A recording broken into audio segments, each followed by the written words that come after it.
मुख्यमंत्री डॉक्टर मोहन यादव के निर्देश पर डूब प्रभावित क्षेत्र के दौरे पर आए संभाग आयुक्त दीपक सिंह ने आज सुबह 11 बजे कुक्षी के हीरा पैलेस में धार, अलीराजपुर, बड़वानी और खरगोन के कलेक्टरों और पुलिस अधीक्षकों की डूब संबंधित बैठक की। उसके बाद करीब 2:30 पर पूरे अमले के साथ निसरपुर पहुंचे, जहां उन्होंने डूब प्रभावित क्षेत्र से आए प्रभावितों से संवाद कर समस्याएं सुनी, खास करके पुनर्वास और 5,80,000 के पैकेज, पुनर्वास स्थलों पर मूलभूत सुविधाओं और वर्तमान में डूब से बाहर किए गए ऐसे डूब परिवार जो डूब से बाहर किए जाने के बाद भी डुबाए गए। ऐसे कई मुद्दों पर प्रभावितों ने संभाग आयुक्त और धार जिला कलेक्टर को अवगत करवाया। वहीं संभाग आयुक्त ने नर्मदा बचाओ आंदोलन के कार्यकर्ताओं के साथ नर्मदा बचाओ आंदोलन नेत्री मेधा पाटकर से भी संवाद किया, जिस पर मेधा पाटकर ने कई संवेदनशील मुद्दों पर प्रभावितों की और मय तथ्य अपनी बात रखी। मेधा पाटकर ने संभाग आयुक्त से संपूर्ण पुनर्वास होने और पूर्व में डूब से बाहर किए गए ऐसे 15,946 परिवारों जिनके आशियाने पिछले साल 2023 में आई डूब से उजड़े, उन सभी के संपूर्ण पुनर्वास होने तक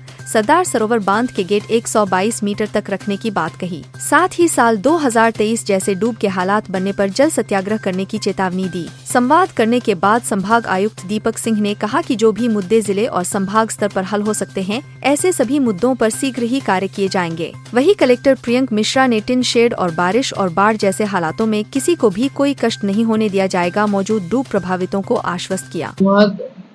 आयुक्त महोदय ने रखा है, इसमें 4 जिलों के कलेक्टर्स और तमाम अधिकारी उपस्थित थे।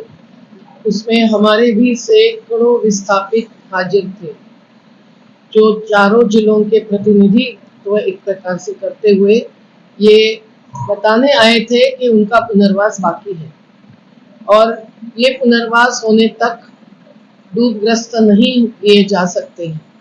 2023 की डूब अतिवृष्टि से नहीं आई।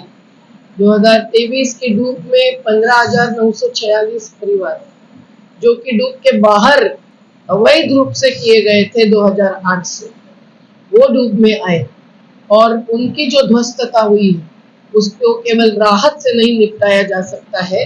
शिवराज सिंह चौहान जी ने जो आश्वासन चुनावी सभा में दिया था, उसके अनुसार उनको पूरी नुकसान भरपाई दी जाए और जब तक सभी किसान, मजदूर, टीन शेड में पड़े हुए लोग, खेती आवंटन में फंसाए गए लोग, घर प्लॉट बाकी हैं या मकान निर्माण के लिए अनुदान बाकी है या गुजरात में फंसाए हैं, सभी अलीराजपुर के पहाड़ी आदिवासी हो या निमाड़ के मैदानी भूमिहीन या भूमि धारक हो, ये सभी की बात आज हमने रखते हुए यही मांग की है कि ये जो अवैध डूब पिछले साल आ गई, जिसमें बांधों के जल प्रवाह का नियमन होना था वो नहीं हुआ, उसकी जिम्मेदारी हाइड्रोमेट सब ग्रुप से है, नर्मदा कंट्रोल अथॉरिटी की है, उसके लिए रिजर्वायर रेगुलेशन कमेटी है। और इसके लिए मध्य प्रदेश ने अपने विस्थापितों के हित में सत्यवादी बयान देना चाहिए और केंद्र सरकार के जल शक्ति मंत्रालय को बताना चाहिए कि पुनर्वास हजारों का बाकी, जो महाराष्ट्र के उद्धव ठाकरे जी ने ही केवल 2020 में रिव्यू कमेटी में बताया था, पर मध्य प्रदेश ने नहीं बताया। उनका झगड़ा तो चल रहा है गुजरात के साथ, उसके मध्यस्थता चल रही है पैसा लेने के लिए, लेकिन ये सच्चाई बताकर इस बरसात के पहले या तो पुनर्वास का कार्य पूरा हो जाए, जो संभव नहीं है। पुनर्वास अधिकारी पदों खाली होते हुए नियुक्त नहीं है। शिकायत निवारण प्राधिकरण में 5 के बदले 3 ही न्यायाधीश हैं, तो ये कब होगा सब कार्य? तो तब तक जलस्तर 122 मीटर पर बांध की दीवार की ऊंचाई पर रोकना चाहिए। ये बात आज हमारे सभी लोगों ने सशक्त रूप से की है। हमारे मछुआरे आज भी जलाशय पर उनको पूरा अधिकार संघ के द्वारा देना है बाकी है। कई सारे दुकानदारों को दुकानों के लिए भूखंड बाकी है और जिनको की भू अर्जन घर का होने के बावजूद पुनर्वसित नहीं किया गया, उनके साथ अन्याय है, दलित आदिवासी उनके साथ अत्याचार है। ये बात हमने स्पष्ट रूप से आज रखी है और हमने चेतावनी दी है कि अगर बिना पुनर्वास फिर से डूब आने देंगे, जो रोकना बिल्कुल संभव और जरूरी है, कानूनन है, तो हमें जल सत्याग्रह पर उतरना पड़ेगा। मैंने अभी 2 दिवसीय दौरा निसरपुर का किया है। कई गांव में जाकर लोगों से मुलाकात की है, कोटेश्वर में, कटनेरा में, निसरपुर में, रात को शाम भी यही किया है गाँव में। आज हमने सुबह बैठक की है जिसमें आईजी इंदौर, 4 जिले के कलेक्टर्स, एसपी और विभिन्न विभागों के संभागीय और जिलाधिकारी रहे। हमने 2 विषय पे बातचीत की है।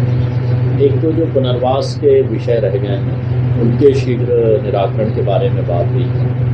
दूसरा, वर्षा काल में अतिवृष्टि के कारण जो क्षेत्र प्रभावित हुए थे या अतिवृष्टि के कारण नदी या नाले के किनारे जहाँ पर भी हमें राहत या बचाव कार्य करने की आवश्यकता हो उन क्षेत्रों में अलर्ट रहने, कम्युनिकेशन प्लान डेवलप करने, एसडीआरएफ और होमगार्ड की टीम को तैनात करने और विभिन्न विभागों के बीच समन्वय करने के बारे में आज हम लोगों ने विस्तार में चर्चा की है।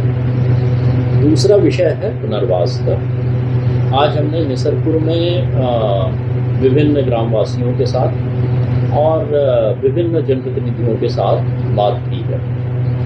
मैं बताना चाहूँगा कि पुनर्वास का जो काम विगत वर्षों में हुआ है, शासन और प्रशासन ने हमेशा संवेदनशीलता के साथ इस विषय को लिया। चाहे वो नया निसरपुर बनने की बात हो, चाहे वो लोगों को 60 लाख या 15 लाख या 5 लाख 80 हज़ार देने की बात हो, हर विषय में सतत शासन और प्रशासन की संवेदनशीलता ग्रामवासियों को प्रति रही है। इतने बड़े काम में निश्चित रूप से कुछ विषय हैं जिन पर या तो न्यायालयीन प्रकरण के कारण में या कोई अन्य वैधानिक औपचारिकता करने के कारण काम रुके हुए हैं। उन विषयों पर इंडिविजुअल जो लोगों के समस्याएं थीं उनको सुना भी गया है, उनके आवेदन पत्र दिए गए हैं। आज विभिन्न जनप्रतिनिधियों के साथ साथ कुछ यहाँ के जो सामाजिक संगठन हैं उनके प्रतिनिधि, उनके सदस्य भी आए थे, उन्हें भी हमने सुना है। जो भी विषय उठाए हैं उसके बारे में हम लोगों ने ये कहा है कि ऐसे विषय जो जिला स्तर पे या संभागीय स्तर पे हम निराकरण कर सकते हैं, उनका निराकरण हम लोग तत्परता से करेंगे। कुछ विषय नीतिगत हैं जिनके बारे में प्रस्ताव बनाकर शासन को भेजा जाएगा और शासन स्तर से जो भी निर्णय होगा उसके अनुकूल हम लोग कार्रवाई करेंगे। सर, अभी सामने डूब आने वाली है, जो लोग 3 सेट में अभी रह रहे हैं उनके लिए क्या तत्काल कोई निराकरण हो सकता है? जैसा मैंने कहा कि जो विषय हम लोग जिला स्तर पे निराकरण कर सकते हैं उसमें कलेक्टर्स की अध्यक्षता में ऑलरेडी जो पुनर्वास और उनका काम चल रहा है वो चलेगा।